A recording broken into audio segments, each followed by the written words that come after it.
Because I really want to touch on this, because I feel like there might be some people that can relate to growing up in a household where you don't feel safe. Yeah.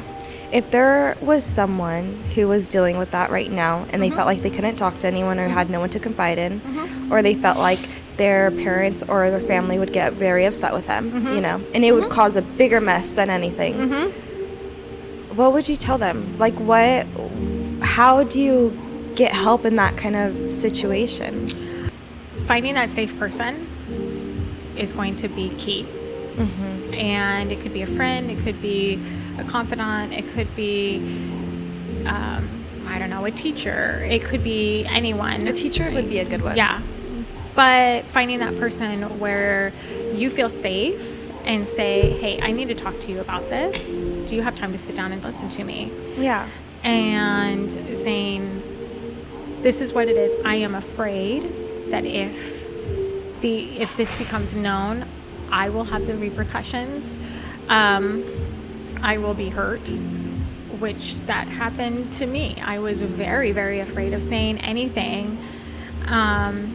And I told a teacher once when I was in elementary school, and as a teacher and a nurse and a police officer, so anything in like a service kind of thing, we are mandatory reporters. And I get it now. I didn't get it then. I felt like I was betrayed. But she went ahead and reported what was going on with me to CPS.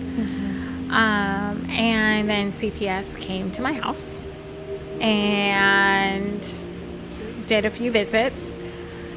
Well, what do you think happened? You got in trouble. And you got And I got beat. Yeah. And so... But nothing was ever found at those times. So did the CPS visits consist of? Like, did they ask you questions? I was too little to remember, or maybe I've blocked it out, but I do remember them coming and like taking a look around and seeing if we had food. I remember them coming to the kitchen, coming to the bedroom. But that's not what my issue was. My issue was that I was getting physically hurt. Harmed, yeah. And emotionally. They weren't there for that. And when they left, it was like, she's got a bed to sleep and she's got food. I don't know what's going on. And then here we are. You were probably terrified to say something around your parents. Yeah. Like, I don't remember ever having a silent conversation with them away from anyone. Right. In a safe place. Because I wouldn't have even said anything in my own home. I would have been very afraid to. Yeah. And, well, what happened after that? I was too afraid to say anything to anyone. So I didn't ever again until I met my husband. And then you didn't move out until you're, 17, 18? I was 18. So I graduated in, June, right? And then I left in November, like 2 weeks before Thanksgiving. Okay. Yep. And so... for that person who's in that situation, even though it was scary, there are now resources that are there for you that I did not have. There are anonymous hotlines to call. I did not have that back then. I wish I did. Yeah. There are resources for you. If you don't want to go there, just having that safe person to say, hey, I just want to talk to you about this. Can I just talk to you about it? Yeah. And knowing that it's not going to go anywhere. Because I think a lot of people don't say anything out of fear. Whether that be being abused in the home or being sexually assaulted or because they feel like they're going to get in trouble or that their parents aren't going to, or let's say, okay, I was sexually assaulted by a family member, someone that I trusted, and I didn't say anything to my mom because I thought that she was gonna want to keep the peace in our family and not say anything. And so she didn't find out until I was 15. This happened when I was like 6, 7, and her reaction, well, she wanted to protect me. She's like, I'm so sorry. I wish I would have known, because then you wouldn't have ever been in that. I wouldn't have. It was a caregiver, it was a daycare center. So, she's like, I would have taken you out of that immediately. Right. But, But I was afraid because I had told one of my aunts when it was happening, I told her, can you please tell my mom for me? Like, I'm scared. Yeah. And the whole time I thought my mom knew because I thought my aunt had told her. Picking that right person that you know is going to have your best interest at heart. And it's nothing against that teacher, but I didn't find the right person to express what I really felt like or what I needed or my fears until I met my husband, and he was the right person. But I mean, you never know, right? I mean, that's the hard part. Yeah. And everybody's situation is so different. You don't want to just say everybody is going, like... Yeah. It's just, it makes me so sad when someone feels like they can't speak up. Because of what happened to me, I constantly asked my sister, hey, since she was so small, because to me it happened when I was really small. And so I made sure, like when she was 5, hey, you don't touch these parts, you know, and I'll ask her, has even cousins, you know. I hate to say this, but like, you never know. You can't even trust family. I'm like, have brothers. People at school, have they ever touched you somewhere where they, you know? But it's because I want her to feel like she could tell me, because I never felt like I had someone that I could openly talk to about that. But I don't know. I feel like that's something that I just want people to feel, and when I get was justice too.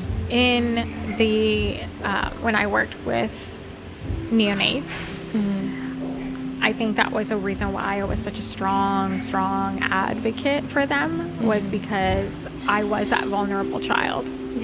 And that shaped a lot of how I was as a neonatal nurse, was because of my childhood.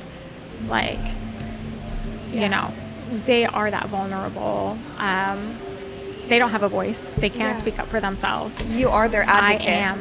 Right. So unfortunately, I was that bitch. I was that nurse who was like, everybody will toe the line, kind of thing, because of what I went through. There was no excuses, like, you will do everything to keep this infant safe, kind of thing. So that shaped who I was at that point. Well, I applaud you for how far you've came. Like, I can't even imagine going through that. And then plus you came out of this, like, your just life story is amazing. Honestly, I just want to say that. We haven't even gone into everything. Oh my gosh, well, tell me more, please. Like, okay, this is why I applaud you so much, because you can go 2 routes, right? Like I said, you can either take it victim mentality. Okay, me and my brother have gone through the same thing, and Lord, thank you so much that he is recovered now. But he went in the track of, I'm gonna run away, I'm gonna numb myself, and fell into fentanyl addiction. Okay, I was like, I'm going to prove everyone wrong, and I'm going to, be who I needed, right? And so it's like, I saw my brother, I'm like, bro, we went through the same crap. You're supposed to be my older brother, and now I have to parent you. You know? And we went through the same thing, but that's just a prime example of you can choose this way or this way. And what are you going to choose? And that's why, like, knowing your story, I'm like, wow. And now you're like opening up a med spa, like your own commercial building, and getting all that. I don't know. I just applaud you. I think that's awesome. I mean, I have always tried to change my perspective. Okay, so how can I say this?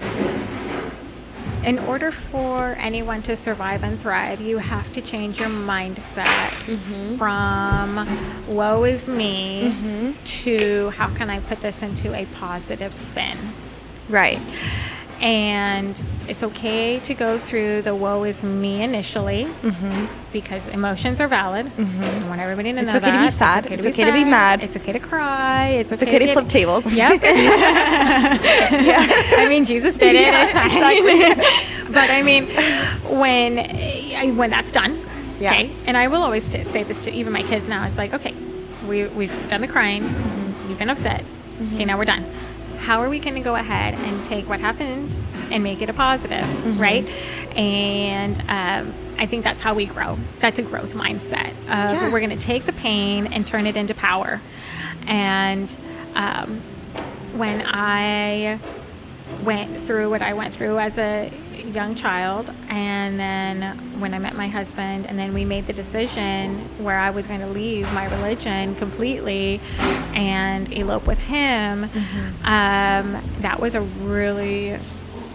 a big turning point in my life. It could have gone so terribly wrong if I did it with the wrong person. Really? I mean, if you think about it, I'm leaving everything that I know, leaving a family, leaving a community, leaving a religion to start a life away from all of that with someone new that nobody really knows anything about.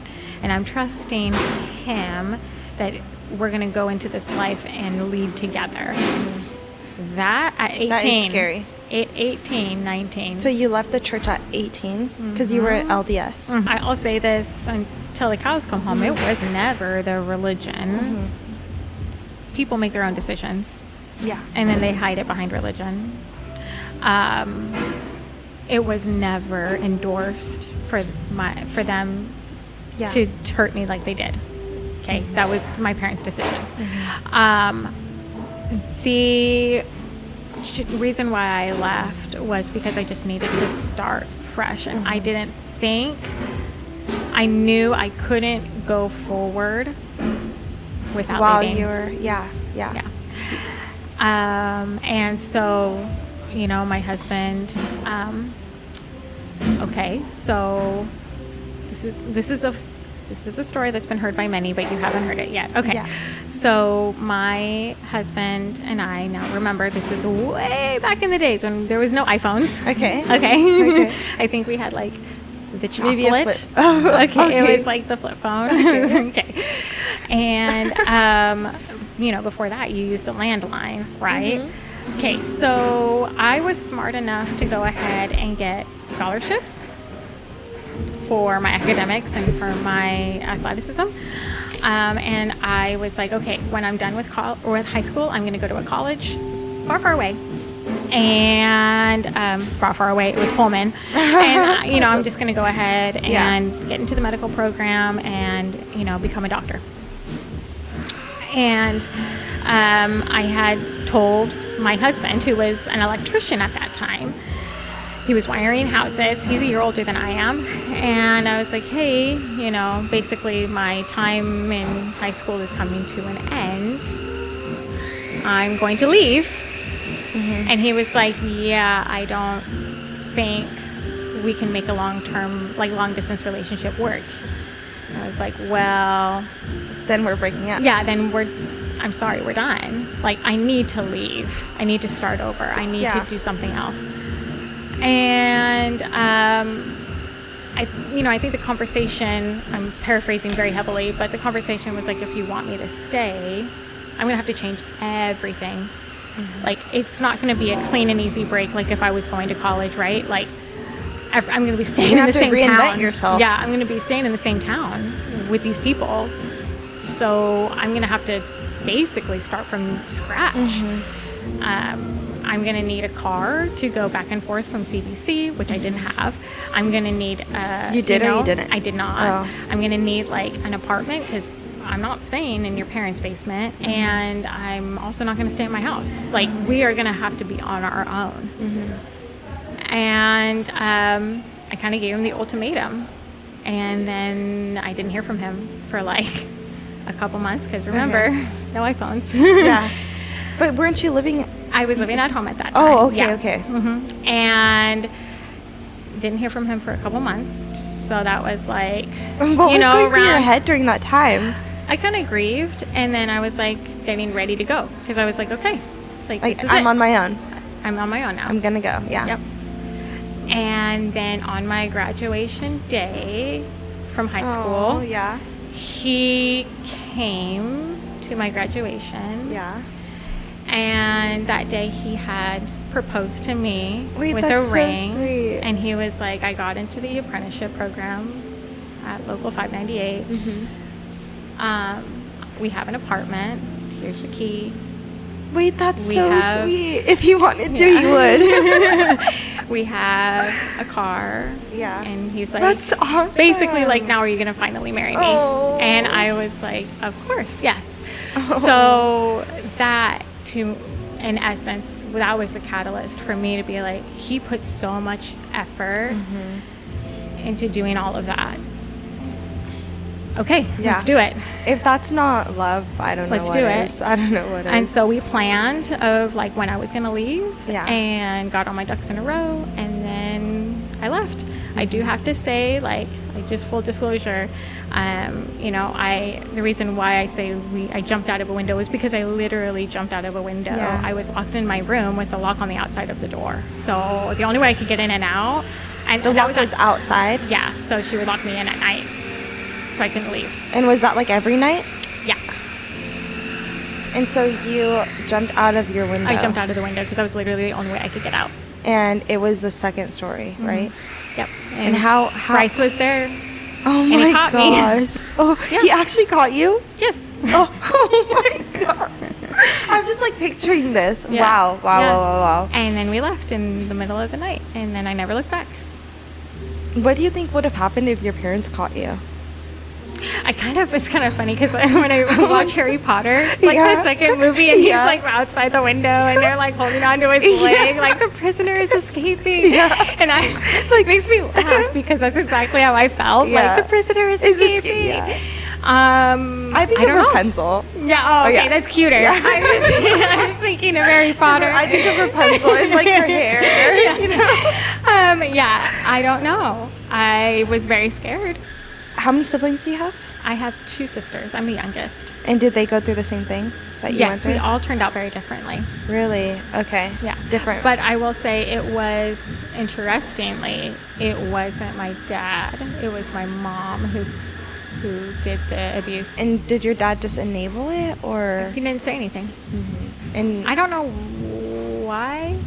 That was bizarre all on its own. Yeah. Well, that's kind of similar to my mom's dynamic. My grandpa, I was about to say dad, my grandpa loves my mom to death, right? But my grandma was like jealous of their relationship, I don't know, and she definitely has a mood disorder or something, undiagnosed bipolar or something, but my grandma would stomp all over my grandpa, and my grandpa just wouldn't say anything. And he felt horrible, but I don't know how that dynamic worked. So my mom is undiagnosed with some sort of, if I were to put a textbook to it now, because I know things, I would say, bipolar with narcissism. And very manic, and not the happy manic. No. It was the angry manic. And easily triggered. Yeah, very easily. And unfortunately in those days, living in a community where it was predominantly white, they did not do anything because, and I heard this a lot, well, it's just their culture to be angry. Wait, like Hispanics. Oh my goodness. Wow. There was not a lot of education. There was a lot of underlying prejudice that happened, which is why a lot of things just never got done. Yeah. Yeah, it was a lot of like, well, they probably do that back in her country. And it's like, no, abuse is abuse worldwide, but okay, thank you. Interesting. Yeah. Interesting. Yeah. Still not justified. No. That's very interesting. Yeah. Okay. Well, on a lighter note, what are your favorite aesthetic treatments? What are my favorite? So what I do is always promote like the muscle. Like, let's get your muscles in the right place first before we do anything else. Your facial muscles? Yeah, doing the neurotoxin. Yeah. I always feel like that's like the foundation, like the bread and butter of any good aesthetic treatment, is making sure that you have your muscles where you want them to be.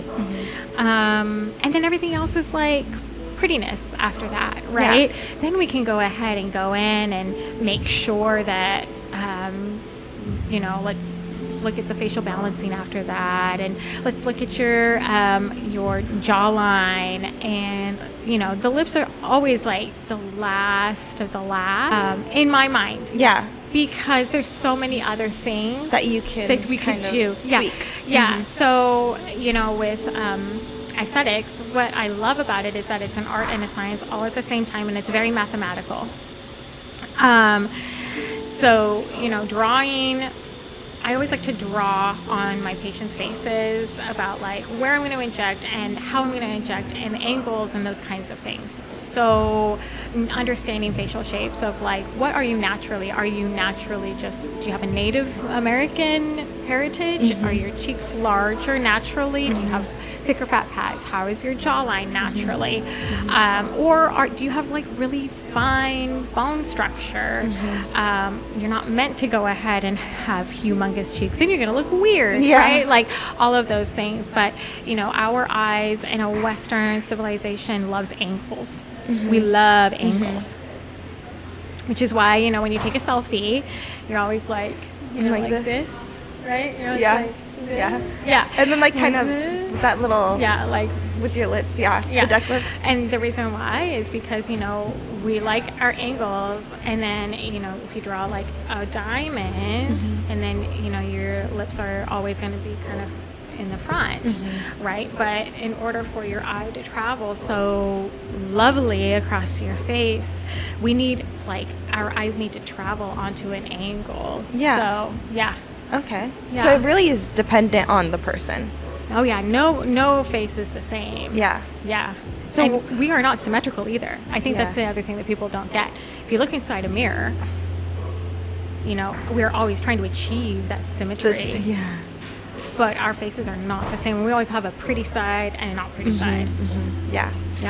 What are some invasive treatments that people can get or that they can do at home to red light therapy? So lots of good studies were done a few years ago. Red light therapy is actually not new. It was first seen as more of like a recovery for athletes, right? Yeah, they have like those pods that you go into. Yep. And initially it was like, like more towards like recovery and muscle recovery for athletes. And for circulation, I think too, right? Yeah. And then they started finding that there was some other benefits. And they're like, oh, well, that's very cool. That's very interesting. Let's go ahead and see what other things we can do with it. Yeah. And so, you can mix it with a sauna if you want. That was the next step.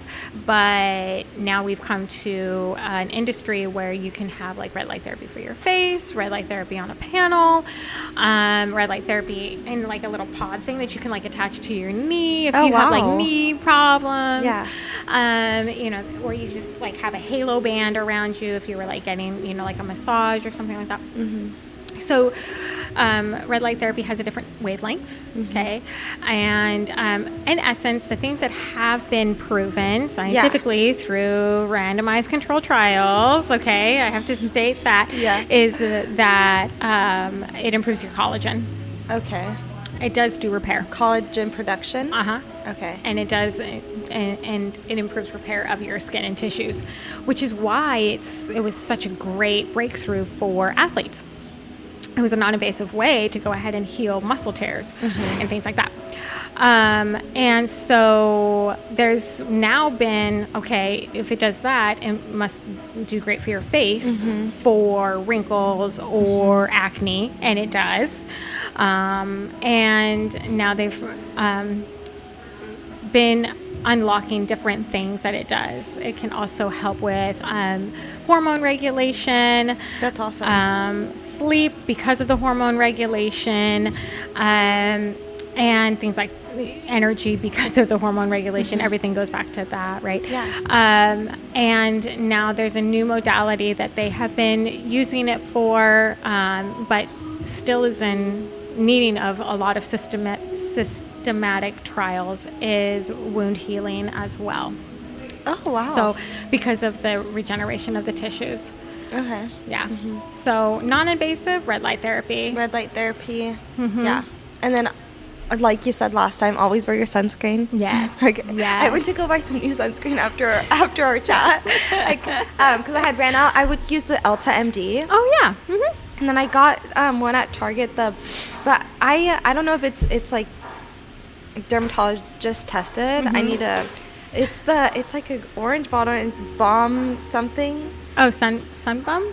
I don't know. No, not Sunbum. It's like a brand that I've never tried before. I'm gonna try to find it. I'll try to find it after this. But so you asked about preventative last time, right? Oh yeah. Yeah. Oh, okay. we need to touch on that. So there's two schools of thought for preventative neurotoxin and preventative even biostimulators. Younger populations are using Radius and for building up that collagen before you age.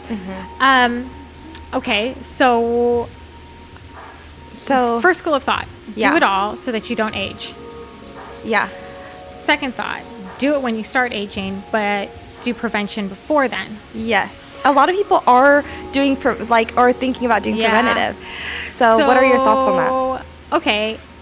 My thought is, at least with the neurotoxin. This is just my thought. Everybody's different, and I'll support you either way. But if you're doing preventative neurotoxin, I mean, how do we create wrinkles? It's just the repetitive use of our facial muscles over time that connects to the dermis, and that's what causes the wrinkling. So does it help? I guess so, but really all you're doing is just knocking out the muscles. For the record, I always thought was cool before it became cool was glutathione. Oh yeah, we talked about that a little bit. So tell me a little bit about glutathione. So, and you offer that?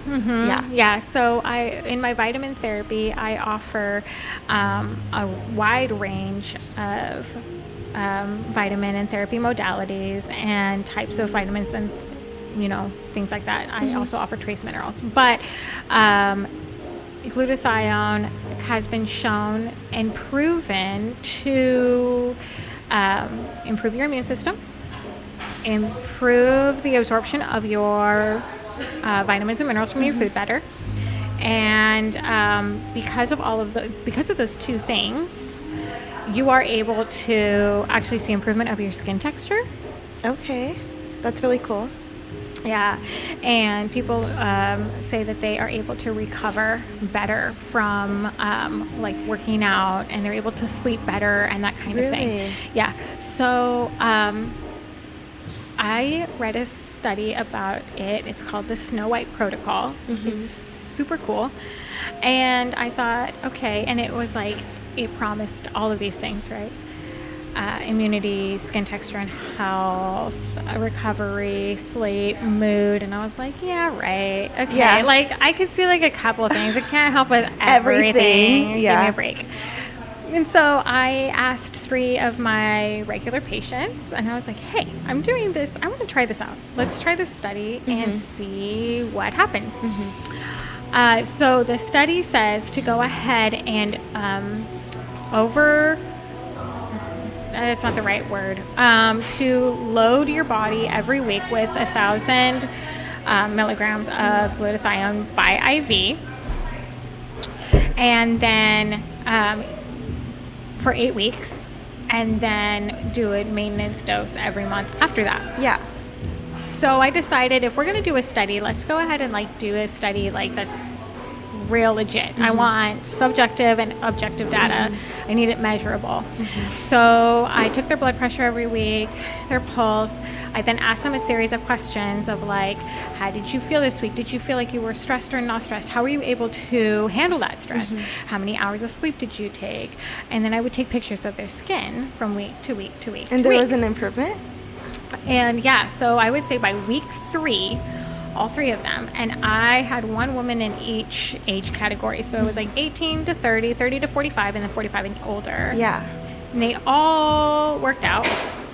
They were all like healthy. Like they didn't have any like diabetes or something, no something weird like outliers kind of stuff. Yeah. And they didn't take medications, like prescribed medications. And that was the other thing that I was like, you know, we could contribute it to something else, right? Because that could also interfere too. Yeah, or interact or something like that. So by week 3, they all said that their sleep was a lot better. They felt like they were able to handle stress better. That's awesome. And then I would say by week 4 to week 5, their skin looked like a backlight was constantly behind them. It was amazing. They all were glowing. It was crazy. Really? It was crazy. All of them I do neurotoxin on. Their neurotoxin lasted longer. What? Yep. So it really does help them everything. It really does help. Their blood pressure was better. It wasn't terrible, but it was definitely better, probably more steadier. And then it was stable throughout the entire time. That's awesome. They got sick less, they were around, kids and things like that. They did not get sick. How often do you get that done? So every month I do on myself, I do an IV of glutathione. Every month? And then I do my shots, the B12, the vitamin D, and the Lipomike Slim. Yep. What's the Lipomike Slim? The Lipomike Slim has, it's MIC. It's an abbreviation, or an acronym, I should say, for methionine, inositol, and choline. Okay. And as we age, those 3 things that are endogenous to us, they decrease. But their purpose of it is to go ahead and help our liver metabolize fatty acids and carbohydrates for use for energy. And so the shot just kind of goes ahead and elevates those levels. Okay, that's cool. Yeah. That's cool. Yeah. Okay, go get your glutathione, right? And your IVs with Tatiana at Regenerate Luxury Wellness, yes. Right? Okay, where can everyone find you?